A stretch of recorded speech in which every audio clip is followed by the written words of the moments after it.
Halo cusamen, kembali lagi bersama Tius di podcast School of Life. Yeay, gue harap kabar kamu baik-baik aja, tetap sehat, dan tetap semangat dalam menghadapi bulan Oktober ini, 2020. Ya, gak kerasa udah cepet banget waktu berlalu. Aku mulai podcast ini dari bulan April, Mei, Juni, Juli, Agustus, September, Oktober, November. Berarti udah menginjak bulan yang ke-8, dan I'm so thankful that banyak banget yang dengerin dan aku dapat feedback yang menguatkan juga. Dan thank you udah mau hangout sama aku di sini. Kita sama-sama belajar bareng. Aku suka banget share pengalamanku dan hal-hal yang baru aku pelajari. Oke, kali ini aku mau bahas satu tema yang sebenarnya cukup lama sudah aku tahu, tapi aku menemukan sesuatu yang lebih lagi, yaitu tentang hati manusia dan otak manusia. Aku mau coba jabarin sama kamu kali ini apa hubungannya dan apa peran masing-masing dalam hidup kita atau dalam tubuh kita. Kalau kita dengar kata otak, pasti kita tahulah. Mungkin kamu pernah belajar biologi, pernah belajar anatomi, bahwa otak kita itu adalah pusat dari semua kontrol yang ada di tubuh kita. Jadi kalau nggak ada otak, kita nggak bisa gerakin tangan, kita nggak bisa gerakin kaki, karena itu ada feel dari otak atau komen dari otak. Ada sinyal nih kiriman dari otak ke tubuh kita supaya dia mau menggerakin gitu. Dan secara anatomi itu bisa dibuktikan. Itu bisa di Navolgian atau apa ya, kamu bisa secara deduktif melihat itu gitu. Atau secara ditarik mundur bisa tahu, bisa dibuktikan. Dan kamu juga tahu dengan MRI atau MRT, Magnet Resonance Tomography, otak kita tuh bisa dilihat gitu, nyata. Dan bahkan kalau misalnya operasi di otak gagal, bisa lumpuh. Jadi secara fisik, ilmu kedokteran pun juga bisa bilang otak itu ada, bisa dilihat. Tapi kalau hati, dalam hal ini aku bukan bilang hati levermu, tapi benar-benar hati manusia, hati nurani manusia.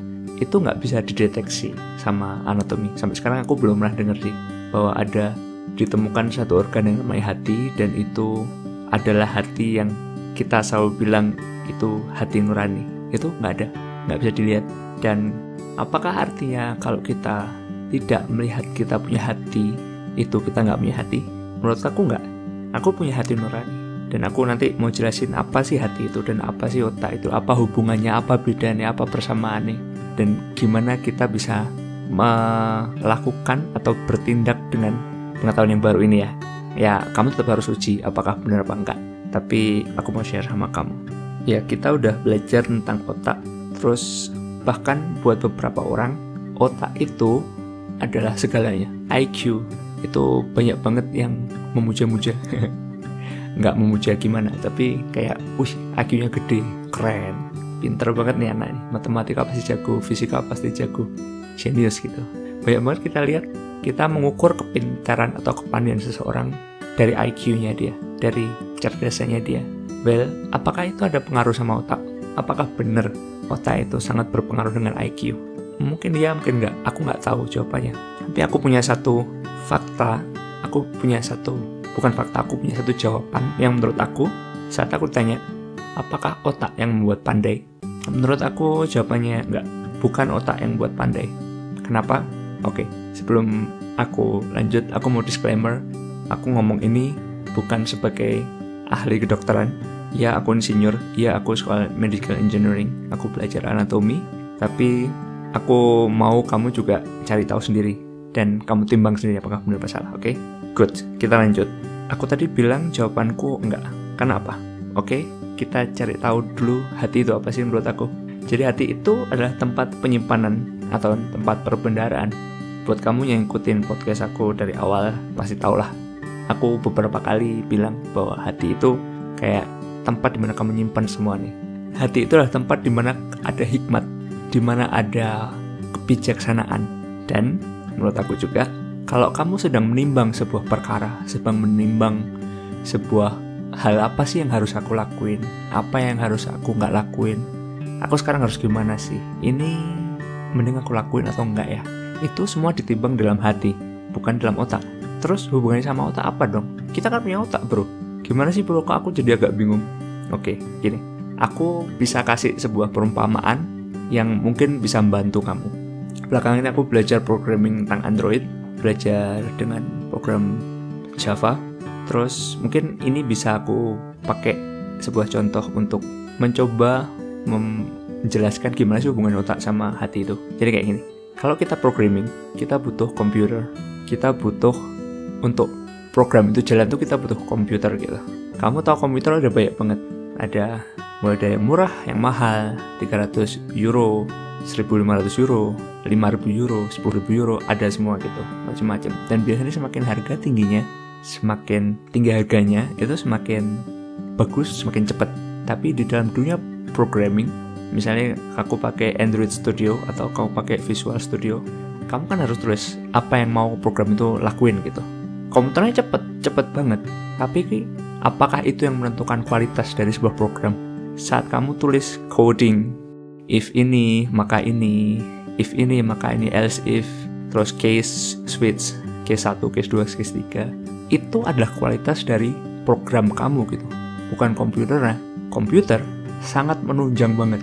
Kalau kamu nggak ada komputer, kamu nggak bisa memprogram. Saran apa kamu bisa programming kalau kamu nggak punya komputer?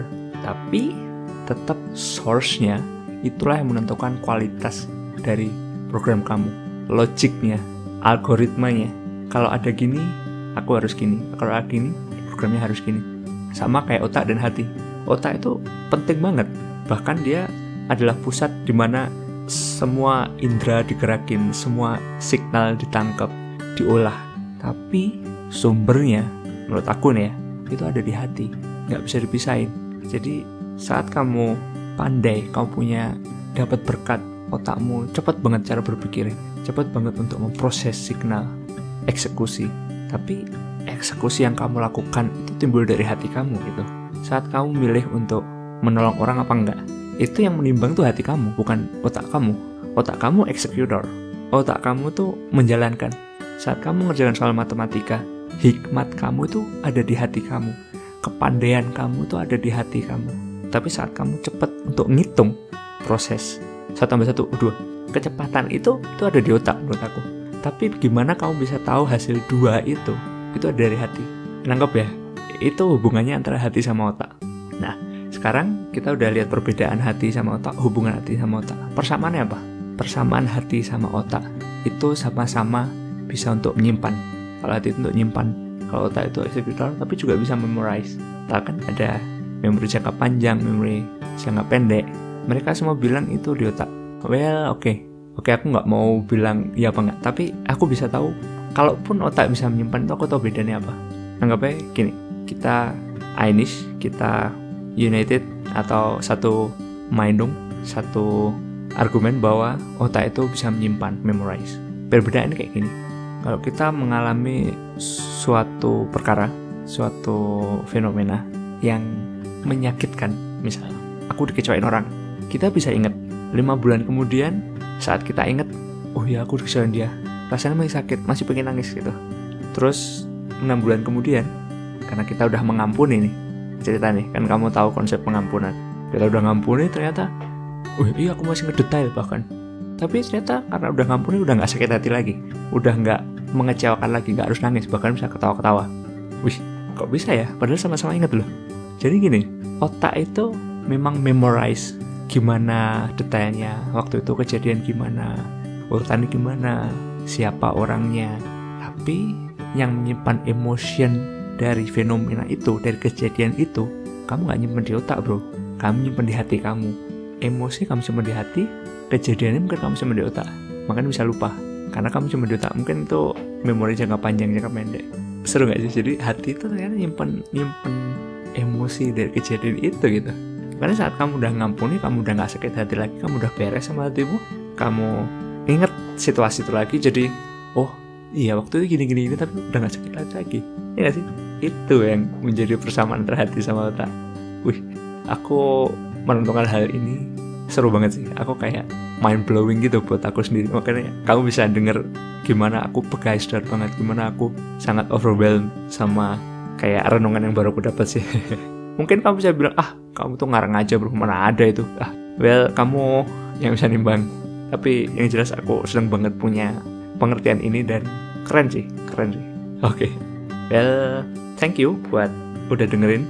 Aku cuma mau pesen sama kamu, kalau kita udah belajar hal ini, buat kamu yang setuju, mungkin kamu ada yang gak setuju gak apa, buat kamu yang setuju, kalau kita udah tahu konsepnya, berarti yuk kita sama-sama jaga hati kita.